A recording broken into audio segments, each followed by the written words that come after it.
Well, people, you get on the team through different ways. You can be drafted, you can be, I don't, you can try out. We have that scout that goes out and recruits, and you get invited to try out. And I got invited to try out, and I kind of showed up with no expectations because I had no idea a woman had ever played on the team because it'd been so long.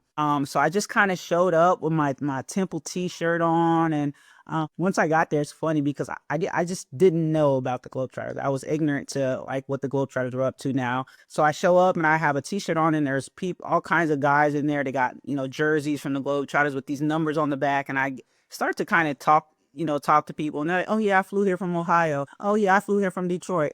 I'm like, "Oh, this is a big deal. Like people flew in, to do this." So thank goodness, things went well for me.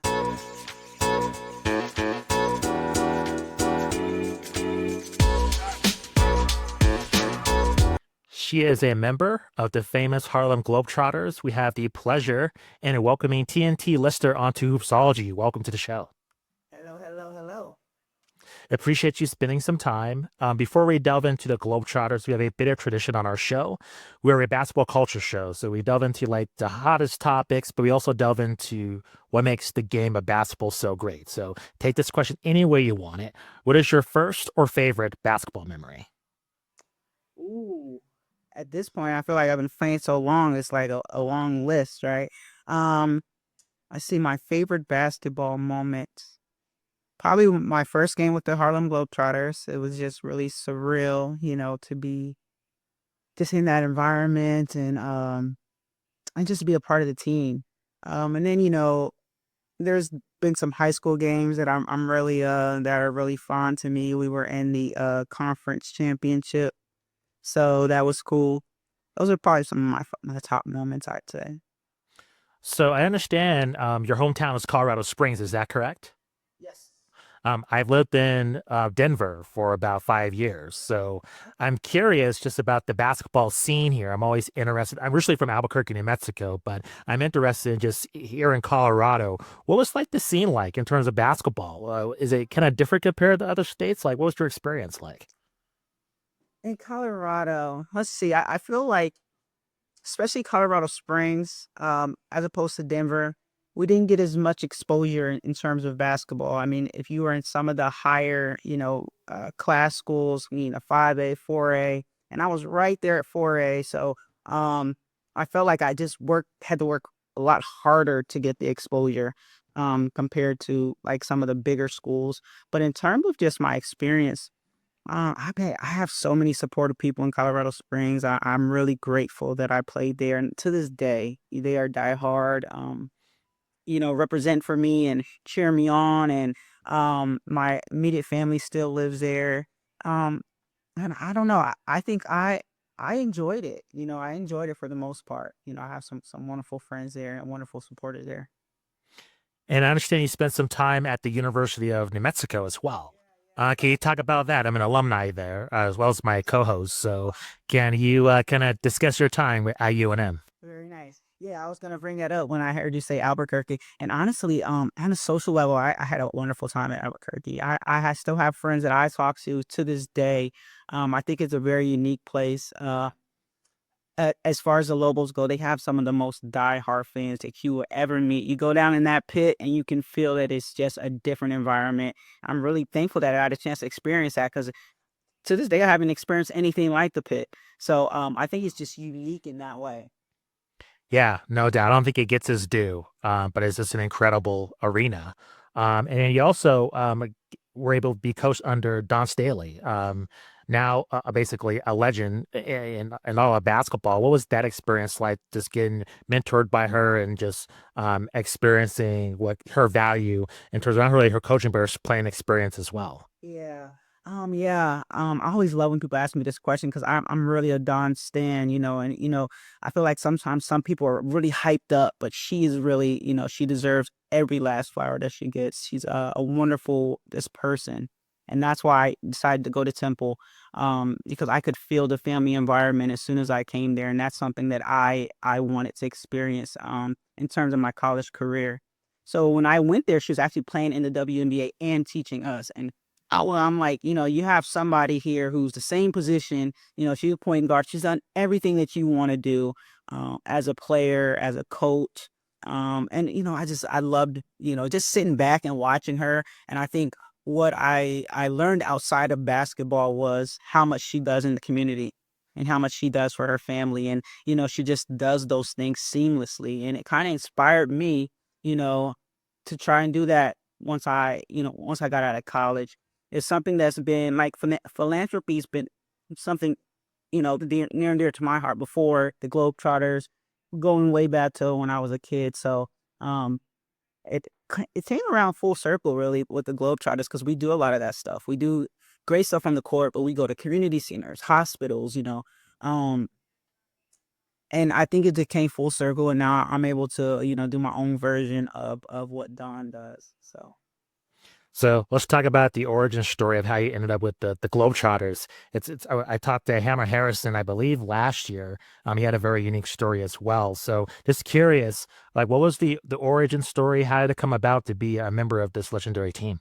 Well, you get on the team through different ways. You can be drafted, you can be, um, I don't, you can try out. We have that scout that goes out and recruits and get invited to try out. And I got invited to try out, and I kind of showed up with no expectations because I had no idea a woman had ever played on the team because it'd been so long.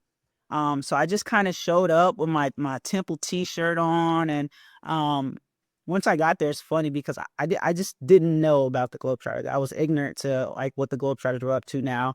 So I show up and I have a T-shirt on, and there's all kinds of guys in there. They got jerseys from the Globetrotters with these numbers on the back, and I start to kind of talk to people, and they're like, "Oh yeah, I flew here from Ohio. Oh yeah, I flew here from Detroit. I flew." I'm like, "Oh, this is a big deal. Like people flew in, to do this."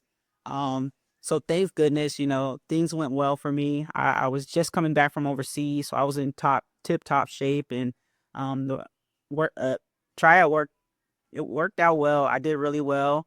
And then we have like a traditional interview that comes after the workout, and I feel like I did really well in that, and they ended up offering me a contract basically that day.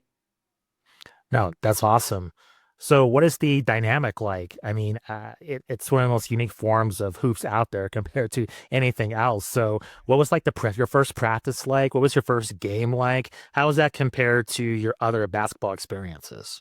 Well, I think the biggest thing is that the tricks, right? It's like, I know how to play basketball. I can shoot, I can dribble, I can do all of the things. But then you go into a Globetrotter training camp, you have people spinning the ball behind their head. You have people taking the ball, spinning it behind their back, and all these different tricks. And it was pretty intimidating because you're like, I don't know any tricks. Like I don't, I used to watch some and one stuff back in the day, but that's about, as Yeah. far as it gets. But so hold on, cold. Sorry. No worries. But yeah, that's kind of how it was. And it's like, how am I ever gonna learn these tricks? And I think what helped is the fact that I had some great teammates. I had some great vets, and they really laid a great foundation. Like for trick, people are like, "How did you learn all the tricks?" Oh, they give you kind of a foundation for how to do them, and then it's up to you, how good you want to get because you'll go home and you'll put in some work.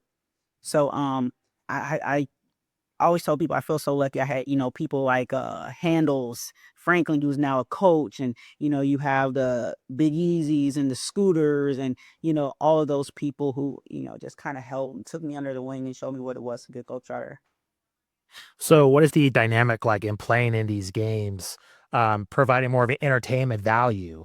What is that like with like crowd interaction? I mean, in previous games, you're out there to win, and that's usually the interaction with the crowd. Of course, you want to win as a Globetrotter as well, but it's a little bit different. I think, providing a lot more just like entertainment value on a constant basis. So, what Right. was that like for your first game specifically? I think that's one of the biggest like hurdles from become like being a traditional basketball player and being a Harlem Globetrotter because as put in traditional basketball, you're going, there's no smiling, there's no laughing. But with the Globetrotters, it's a very well balanced, I guess, between sports and entertainment. And you know that you're there to entertain as much as you are there to play sports because of our audience. We have kids, we have, moms and so we want to make sure everyone leaves I guess with memories, it's gonna last a lifetime. But that was my biggest, my biggest hurdle was like how to turn it off, like turn it on and turn it off so quickly at the drop of a dime, and kind of improv and still be good at basketball, but still be a good entertainer, and it's kind of a mental juggle. Yeah.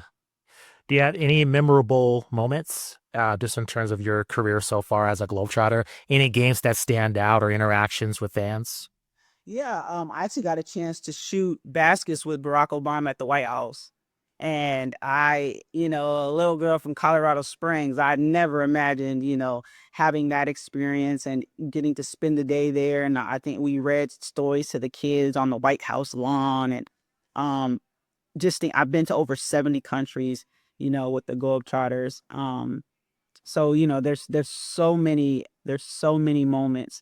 That White House one is definitely, up top. And another one is I got a chance to have my daughter come to a game for the first time at Staples Center and see me play and get a chance to, have her in that environment.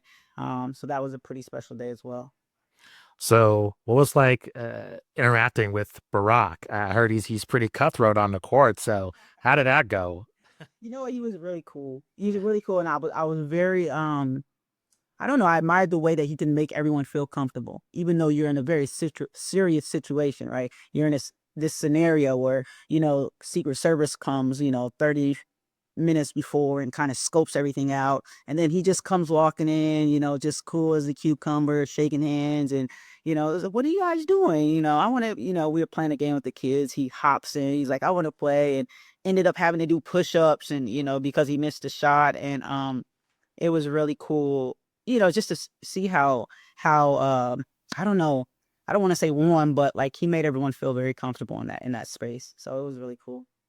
So, playing basketball overseas, I'm always interested in kind of like how different cultures really appreciate the game of basketball. So, when you're going overseas, is the performance, is your guys' game plan different than in America, just in terms of uh, how the Globetrotters go about doing things, or is it basketball universal language? It's just you just do your thing, like no matter what, every game. Right, right. So it's more expressive. So you have to be a little bit more expressive with your body.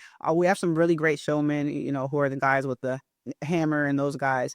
They go out of their way to try to learn some of these different languages as we go, just to kind of, show them that, we want to know, we want to know your language, but a lot of it's just trying to be very expressive now. And we always say that, laughter and smiling universal language. So I think that's the biggest difference from here and there.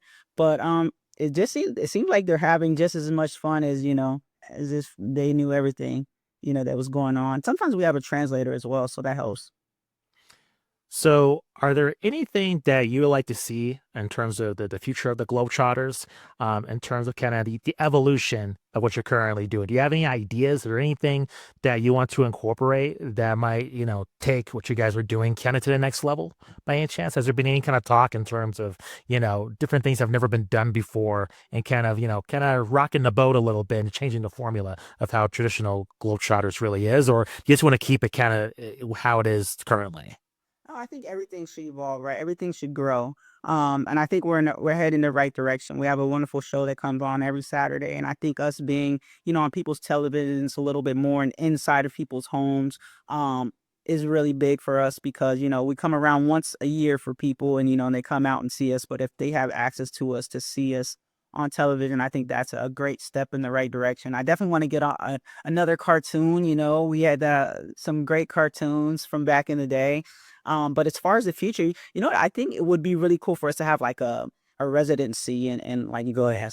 I think that would be really cool, and just have that experience for people to pop in and see whenever they want, and um, I think that would be awesome. So I know that our new president Keith, he's working on some awesome stuff, and he has a crazy resume in the entertainment space. So he has some great ideas. No, that's awesome. I mean, it's a great idea with the residency. I think that'd be perfect. Um, kind of last couple of questions. Just women's basketball has seen a massive resurgence, I would say, within the last 5 to 10 years. Just your thoughts on what's going on with the game currently. You could take this question any way you want, at college or professional or even internationally. Just with the women's game, just in terms of the WNBA expansion. College basketball seems to be still really hot, just in terms of just the popularity among fans. Just kind of your observations in terms of just women's basketball overall. I think it's headed in a great place. I think it's growing. Honestly, women's basketball, especially the WNBA, is not super old. So you're gonna have those growing pains, and I think that the league has been through some growing pains, but you also have growth spurts, right? And I think we're in a growth spurt right now. That's awesome. As you said, there's expansion teams. You could talk about college players and WNBA players all in the same sentence now, and before usually that's either one or the other. So I think that's awesome that not only they're getting their recognition, but I think just media is embracing, the WNBA culture a little bit more and putting them out there so that people can see who they are as people. I think that's how you grow your personal fan bases. Or show yourself in a way that people can relate to you. And just like with the NBA, we relate to certain players not only because they're great players, but there's something about them that you like. Whether it's their fan, whatever. And I think that's important. And just from that marketing strategy standpoint, I think somebody's really putting in the work, and I think that's really awesome. So I think it's a bright future, and definitely well overdue, in my opinion. Start getting some women paid because you know we're working just as hard as everybody else, whether it's your cup of tea or not. That doesn't take away from the effort and the time and the sacrifice that someone's making to become a professional. Yeah, totally agree.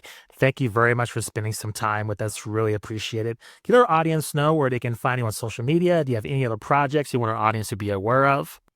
Yeah, just come on over to my Instagram, TNT underscore 18 underscore. That's the platform I'm on the most, and the platform that I'm able to interact with people with the most. So come on over and check us out. Um, and go over to harlemglobetrotters.com and see when we're playing near you, because we would love to, put on a great show for you. And I think everyone should experience a Globetrotter game at least once in their lifetime. So No, appreciate it. Thank you very much. no problem. Thank you.